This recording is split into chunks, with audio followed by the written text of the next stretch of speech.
Okay, hello, my favorite Algebra 1 class. So I'm not going to be there today.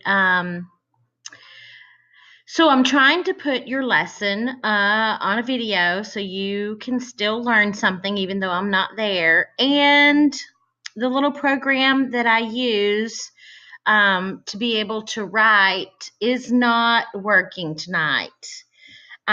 So that means that I'm stuck trying to write with my mouse. So please be patient with the fact that it looks really, really bad as I'm trying to write because I'm having to do it with a mouse. So forgive me for not, I've tried everything I can to make this pen that I have work on this little tablet that I have, and it's just not. I don't know what's wrong. So, my apologies for that. There's nothing I can do about it though at this late hour because it's 9 o'clock on Sunday night, and I'm just now trying to get this done. So, anyway, we'll stop talking. We are in section 31.1 in your Springboard book. So that looks like it's on page 455. So you might need to pause and get your Springboard book out. Another thing that I do not know is Professor Meeks, I talked to her once today, and she said that she might come up with a different assignment. So if the sub provides you with a different assignment other than this, that's okay. Everything that I'm going to show you in this lesson will most likely still work, even if she gives you a worksheet to do, okay? Because this is what the lesson that she told me we were going to talk about. So we are we're still working with quadratics, and as you can see, you're going to be solving equations, and they want you to solve it two ways, graphing and factoring. So you already know how to factor. We're just going to take factoring one step further, and you will probably already know how to solve by looking at this because I know that we looked at quadratics and looked at parabolas and looked at where they cross the x-axis.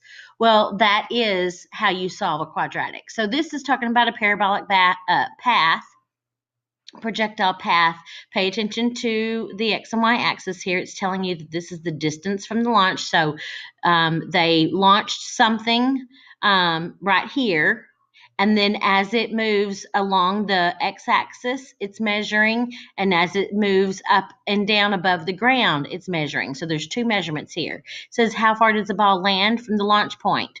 Well, what do they want you to look at right there? How far away from launch point are you? You are 16. Looks like that's meters. So how far does the ball land from the launch point?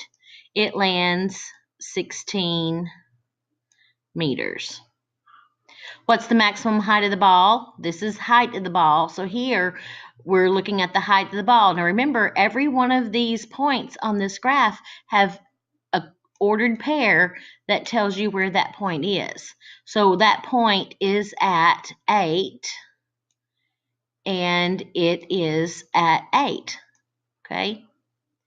So 8 right here, and the height right here is 8. So that point right there is the point 8, 8.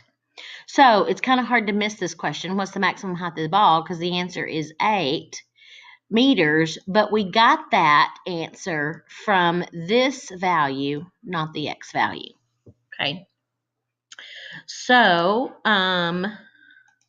what's the next question? What are the x coordinates of the points of the ball? Where the ball is on the ground? Well, where is the ball on the ground? The ball is on the ground right here. What's the x coordinate right there? 0.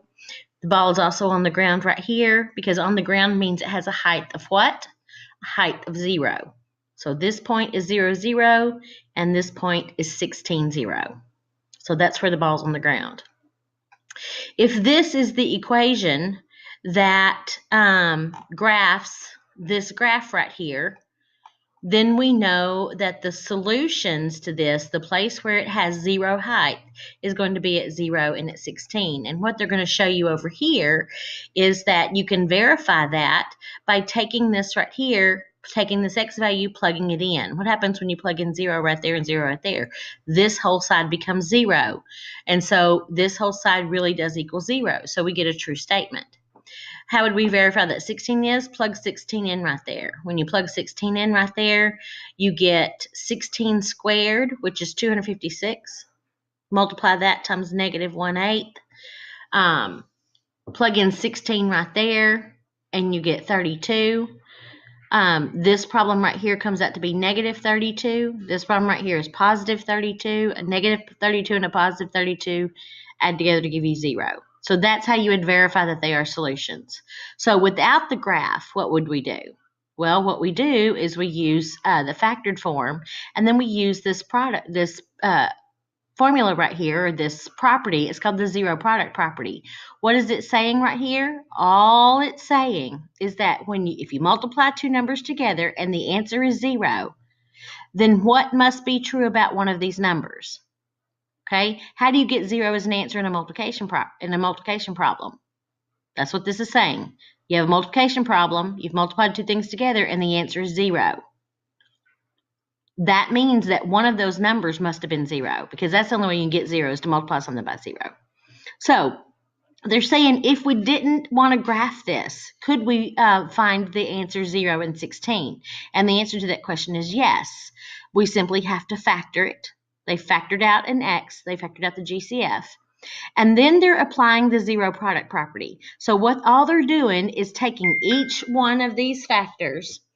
I'm sorry, that was my phone beeping. They're taking each one of these factors and they're setting it equal to 0. So they took this x and said it has to equal 0, or this factor, it has to equal 0. And then they take each one of those. Now that's just a simple, two-step problem, and they subtract 2 from both sides, and then they get rid of this 1/8 by multiplying by negative 8, and that leaves you just 1x equals 16. So you get the answer 0 or 16.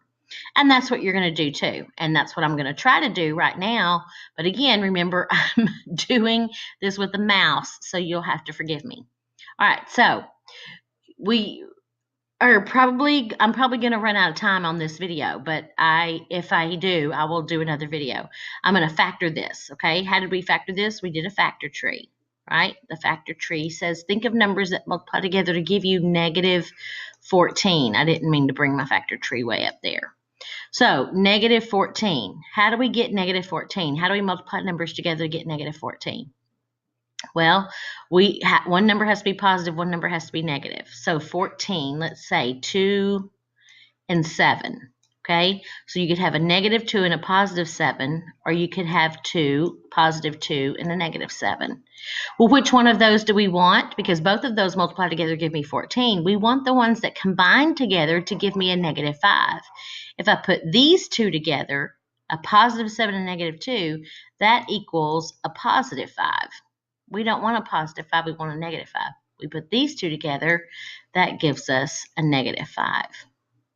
Okay, so this is the pair right here that we want. That means that this becomes a factor of x plus 2, okay, because that 2 is positive.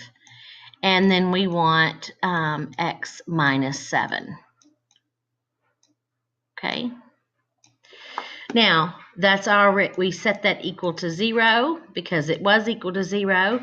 And now we use the zero product property. You take each one of the factors and say, well, if those two multiplied together equal 0, this thing right here, this factor must be 0, or this factor right here must be 0. Okay, so if that's the case, then now we just have two really easy algebra problems to solve, and we will have a solution. So to solve this problem, to get x by itself, we say minus 2 from both sides. Okay, so we have x equals negative 2. And if we solve this one, x minus 7 equals 0, the opposite of minus 7 is plus 7. Okay, and so those two add to be 0. 0 plus 7 is 7. So we have x equals 7 and x equals -2. And what you're going to find out